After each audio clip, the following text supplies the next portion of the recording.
ఆహా వర్షంలో రివ్యూ ఇస్తుంటే ఆ కిక్కే వేరు. అదే రివ్యూ మీరు వర్షంలో చూస్తూ ఉంటే, అది కూడా విరాట్ గారి రివ్యూ చూస్తూ ఉంటే అబ్బా. గైస్ రివ్యూ మొత్తం చూడండి, మస్తు. ఎపిసోడ్ 52 గురించి మాట్లాడుతూ భరణి అన్న ఇంట్లోకి వచ్చిండు నామినేట్ చేయడానికి. దివ్య చాలా అంటే చాలా హ్యాపీగా అన్న దగ్గరికి వెళ్లి హగ్ చేసుకుంది. కనీసం భరణి అన్న రిటర్న్ హగ్ చేసుకోలేదు, తన వైపు చూస్తలేడు. చాలా తప్పన్న. అంత ఇష్టంతో ఆ అమ్మాయి వచ్చినప్పుడు సరే ఇష్టం లేకపోతే లోపలికి వచ్చినాక రీజన్ చెప్పి మాట్లాడకు, అంతేగాని అంత మంచిగా వచ్చిన అమ్మాయిని కనీసం రిసీవ్ చేసుకునే విధానం అని ఉండాలి కదా. పాపం అనిపించింది నాకైతే ఆ అమ్మాయిని చూస్తుంటే. ఆ నైఫ్ ఎవరికొకరికి ఇవ్వాలి కదా, అలా ఇచ్చే టైంలో దివ్య పాపం నాకు ఇవ్వండి, నా దగ్గర పాయింట్స్ ఉన్నాయని చెప్పేసి నోరెత్తి అడిగింది. అడిగినా కూడా తన వైపు చూడకుండా తీసుకెళ్లి నిఖిల్కి ఇచ్చాడు. ఎందుకు అన్నా నాకు అర్థం కాలేదు. ఆయన వెళ్ళేటప్పుడు కూడా కనీసం తనకి ఒక చిన్న బాయ్ అన్న చెప్పేది ఉండే, అసలు ఏం లేదు. నిఖిల్ తనుజని నామినేట్ చేసిండు. నామినేట్ చేసిన పాయింట్ ఏంటంటే, తనుజ నువ్వు ఇమాన్యుయల్ దగ్గరికి వెళ్లి అడుక్కుంటున్నావు అనేసి అన్నాడు. అప్పుడు తనుజ ఏమన్నది, నేను అడుక్కోలేదు చెప్పాను అన్నది. అవునా చెప్పావు, ఓకే సూపర్. ఎందుకు చెప్పడం అక్క, నువ్వు అంతవరకు ఫైట్ చేసిన అమ్మాయివి, ఆ ఒక్క స్టెప్ కూడా ఫైట్ చేయొచ్చు కదా, ఎందుకు అడుక్కుంటున్నావు? రాము రాథోడ్ అసలు ఏమైంది భయ్యా నీకు, నాకు అర్థం కావట్లేదు.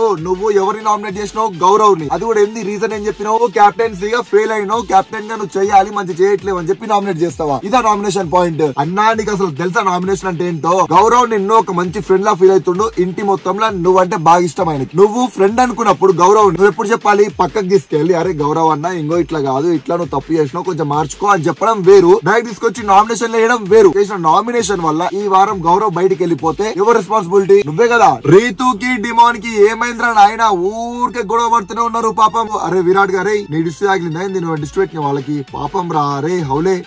మాధురి అక్క శ్రీజకి సజెషన్స్ ఇస్తుంది. ఏమిస్తుంది తెలుసా? మైండ్ యువర్ వర్డ్స్ అంట. అక్క నువ్వు చేసుకోవాల్సింది ఆ అమ్మాయికి ఎందుకు చెప్తున్నావు అక్క? నువ్వు కదా వర్డ్స్ ని మైండ్ లో పెట్టుకొని మాట్లాడాలి. నీకు ఒక ఎగ్జాంపుల్ చెప్తా, ఒకటి కాదు 4 చెప్తా విను. Don't you have brain also?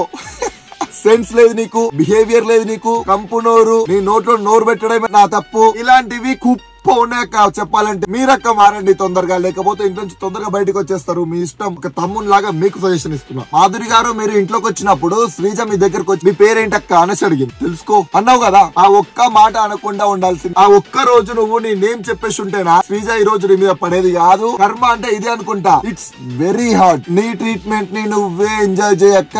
అంత బానే ఉంది కానీ మన మాస్క్ మీద అన్నా నీకేమైంది, నువ్వెందుకు రాలే? నువ్వు వచ్చుంటే మజా వచ్చేదన్నా, ఎందుకు రాలేదన్నా? పిలవలేదా బిగ్ బాస్ రావాల్సిందన్నా? ఎవరు బయటికి వెళ్ళకండి. వర్షాలు అయితే ఘోరంగా ఉన్నాయి, ఘోరంగా అంటే ఘోరంగా ఉన్నాయి. హ్యాపీగా ఇంట్లో కూర్చొని మమ్మీ డాడీతో మంచిగా స్పెండ్ చేయండి. ఆంధ్రాలో ఉన్న వాళ్ళు ఎస్పెషల్లీ మన కాకినాడ, వైజాగ్, మచిలీపట్నంలో ఉన్న వాళ్ళు కొంచెం జాగ్రత్త, బయటికి వెళ్ళకండి, హ్యాపీగా ఉండండి.